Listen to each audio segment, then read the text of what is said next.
Hi friends, welcome to our channel. Karthika Deepam serial next episode లో ఏం జరగబోతోందో ఈ వీడియోలో చూసి తెలుసుకుందాం. సుమిత్రని రెచ్చగొట్టిన జ్యోత్స్న అసలేం జరిగింది అని తెలుసుకోవడానికి ఈ వీడియోని స్కిప్ చేయకుండా ఎండ్ వరకు చూసేయండి. శ్రీధర్ పారిజాతంకి కాల్ చేస్తాడు. అప్పుడు పారిజాతం, అల్లుడా, నేను ఇంకా ఎవరో ఇంపార్టెంట్ కాల్ అనుకున్నాను. అప్పుడు శ్రీధర్, ఏంటత్తయ్య గారు ఇంత లేట్ అయింది, వీడి ఫోన్ నేనెందుకు ఎత్తాలి అని అనుకుంటున్నారా అని అంటాడు. అప్పుడు పారిజాతం, నువ్వు ముందు నాకెందుకు కాల్ చేసావో చెప్పాలుడు అని అంటుంది. అప్పుడు శ్రీధర్, ఏం చెప్పమంటారు అత్తయ్య గారు, నిన్న మీరు మా ఇంటికి వచ్చినప్పుడే చెప్పాను కదా, మీ మనవడు చేసిన పనికి నా పరువు పోయేలాగుంది. ఎవరెవరో మా ఇంటికి వచ్చి మీ మనవడు చేసిన అప్పులకి నన్ను ప్రశ్నిస్తున్నారు అని అంటాడు. అప్పుడు పారిజాతం, ఇదంతా ఎందుకు శ్రీధర్, నీ కూతురు మొగుడేగా, నీ సొంత అల్లుడేగా, వాడికి ఒక 10 లక్షల సాయం చేస్తే సరిపోతుంది కదా, ఇలా నాకెందుకు కాల్ చేస్తున్నావు అని అంటుంది. అప్పుడు శ్రీధర్, నాకు అల్లుడు కంటే ముందు మీకు మనవడు, అదేదో మీరు చేయొచ్చుగా అని అంటాడు. అప్పుడు పారిజాతం, ఓరి నాల్లుడా, నాకే ఇప్పుడు 10 లక్షలు ఎసరు పెట్టావా అని అనుకుంటూ ఉంటుంది. అలా అంటావేంటి, ఇప్పటికిప్పుడు 10 లక్షలంటే నేనెక్కడి నుంచి తీసుకురావాలి అని అంటుంది.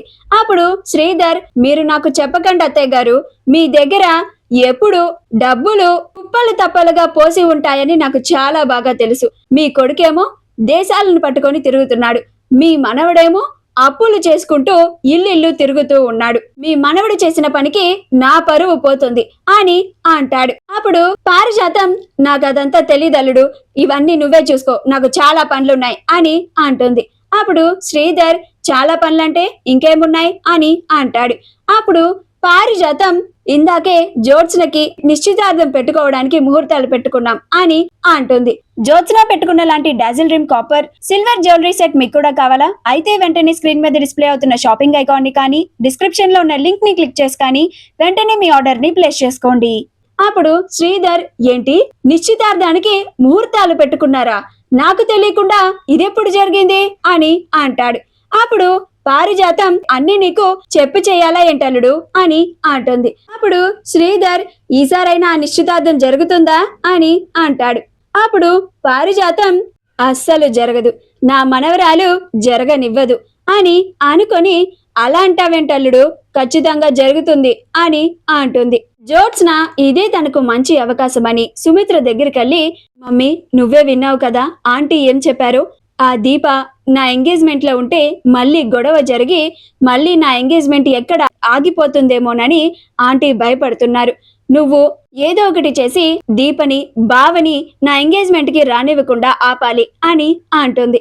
అప్పుడు సుమిత్ర, అది కాదు జ్యోత్స్న, ఇప్పుడు దీప అలాగా గొడవేమీ చెయ్యదు అని నాకు అనిపిస్తోంది అని అంటుంది.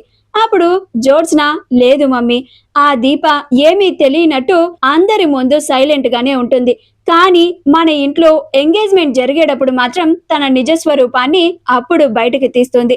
నువ్వే చూసావు కదా, ఇంతకు ముందు మన ఇంట్లో చాలా ఫంక్షన్స్ లో ఆ దీప వల్లే చాలా సార్లు గొడవలు జరిగాయి అని అంటుంది.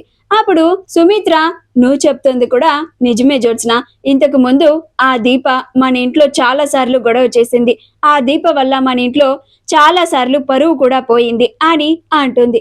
అప్పుడు జ్యోత్స్న, అందుకే మమ్మీ, నువ్వే ఏదో ఒకటి చేసి ఆ దీపని బావని ఇద్దరిని నా ఎంగేజ్మెంట్ కి రానివ్వకుండా చేయాలి అని అంటుంది. నువ్వు కనుక నేను నీకు చెప్పినట్టుగా బావని దీపని ఎంగేజ్మెంట్ కి రానివ్వకుండా చేస్తే ఇక నేను వేసే ప్లాన్లకి అడ్డుకోవడానికి బావ నా ఎంగేజ్మెంట్ లో ఉండడు కదా, చక్కగా నేను నా ప్లాన్స్ ని ఇంప్లిమెంట్ చేసి ఆ ఎంగేజ్మెంట్ ని జరగనివ్వకుండా నేను చూసుకుంటాను అని అనుకుంటూ ఉంటుంది.